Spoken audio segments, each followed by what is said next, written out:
Even with their 50 vials, other Jason still intends to carry out his idea to shut the box. Things get worse when Layton goes.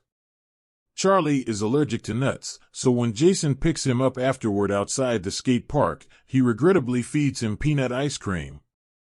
For a while, it's close call, but Jason is able to use the EpiPen to keep Charlie alive. Daniela is astonished to learn about it and questions other Jason about how much thinking goes into remembering Charlie's allergies. Daniela's concerns are exacerbated by the fact that he has started flossing as well. Daniela confides in Blair, acknowledging that this Jason is not the same. Daniela chooses to keep an eye on him after suspecting him of being unfaithful. But Jason makes a very romantic move. After talking with Amanda, another Jason, who works as a therapist in our reality, accompanies Daniela to the charity auction. She panics, though, when she notices her own incomplete painting hanging on the wall.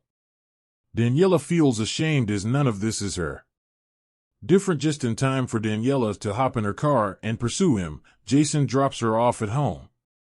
Upon arriving in the storage room, she discovers that the ampoules are empty.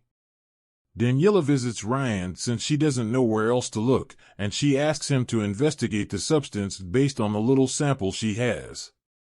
As this is going on, our Jason begins to transition between several realms in an effort to locate his love. Everything from the precise color of the door to the village tap sign and every little detail in between must be correct. After exploring several different realms, Jason begins to feel as though he isn't making any progress. That night, Jason and Amanda make the decision to stop hopping between worlds and have some fun. They dance, eat, and drink. Following that, Jason stops by the gallery and extends an invitation to coffee to Daniela, the world's only blonde. Things don't go as planned since she rejects him. For her part, Amanda simply observes the other Amanda sitting across the street, content with her own child. When the two do eventually get back together at the hotel, Amanda feels that Jason needs to take his relationship with Daniela and their family a step further. When Jason returns home after going outside for some fresh air, he finds Daniela and himself in a happier state. Rain-soaked, he eventually makes his way back to the motel. Even though it appears like only a few hours have gone due to the editing, he has spent his time watching this version of Jason and Daniela. Jason feels like he's getting closer and is beginning to comprehend the universe at this point. Since they only have 10 ampoules, Amanda thinks they'll need to use caution to return to home world. Ryan confronts Jason about the ampoule and the compound inside when they return to our planet. He displays the package to him but doesn't say who gave it to him. The other Jason laments this turn of events in his life, considering how long it took him to get here. Ryan has been beside him the entire time, and once they have both injected themselves, they find themselves back in the endless corridor. Upon opening the door, they discover an alternative Chicago. It is a more progressive and loving version. Regarding Jason, he simply highlights that he's a distinct Jason from the one we've grown accustomed to seeing, but regrettably, he closes the door on him and abandons Jason to live alone in this world. Ryan's phone is taken away from him by him, though. Regretfully, other Jason follows through on his plan and seals the box so that no one can escape. The episode analysis.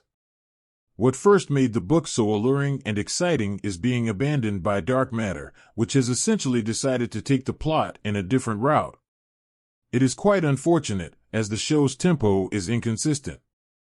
The plot has a lot of potential, but it hasn't worked out so well on the tiny screen, which is disappointing to say the least. The concept of limitless universes and the multiverse is very enticing, and the acting is good.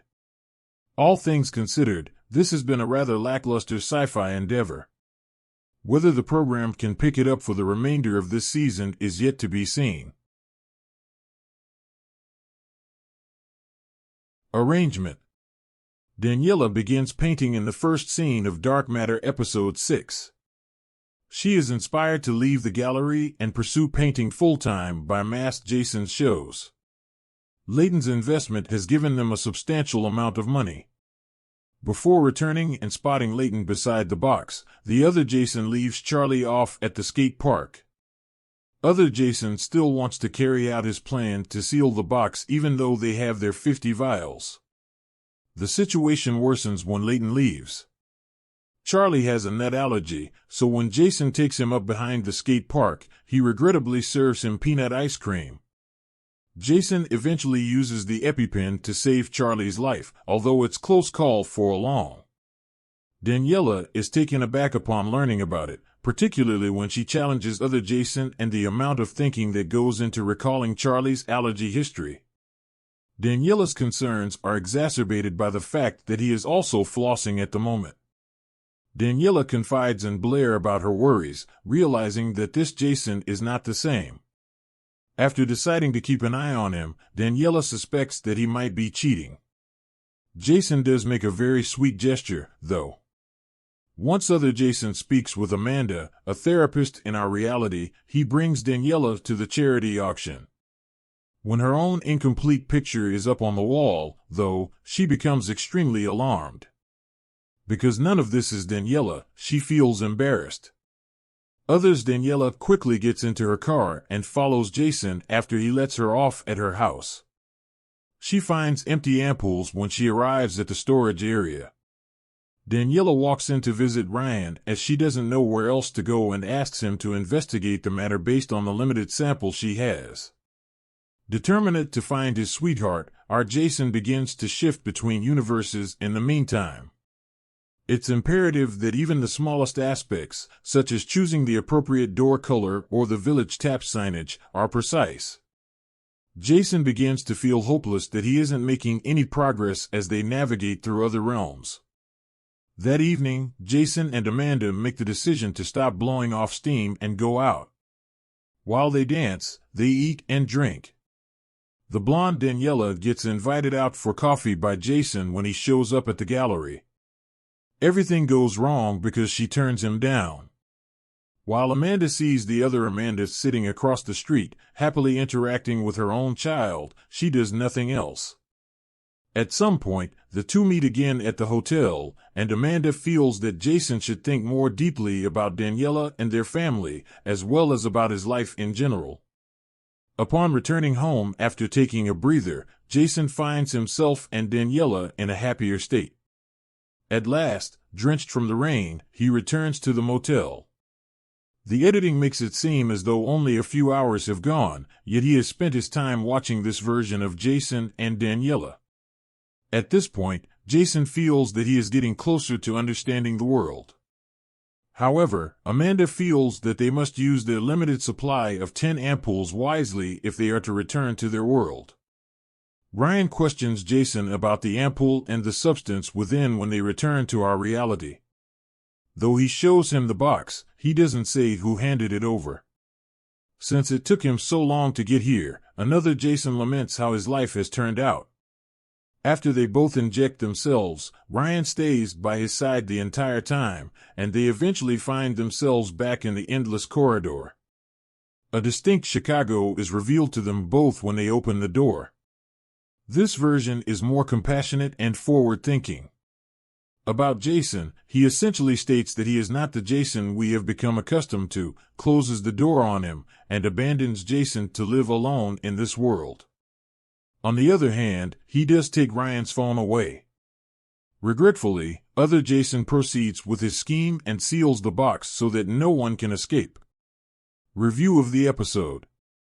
The novel was once so intriguing and exciting, but Dark Matter has essentially decided to take a different route with the plot and is giving up on it. This is unfortunate because the show's tempo is disorganized. The plot has so much potential, but it hasn't translated very well to the tiny screen, which is frustrating, to be honest. But the performance is strong, and the concept of the multiverse and endless realms is undoubtedly intriguing. This has been a rather lousy sci-fi endeavor overall. Whether the program can pick it up for the remainder of this season is a matter for speculation.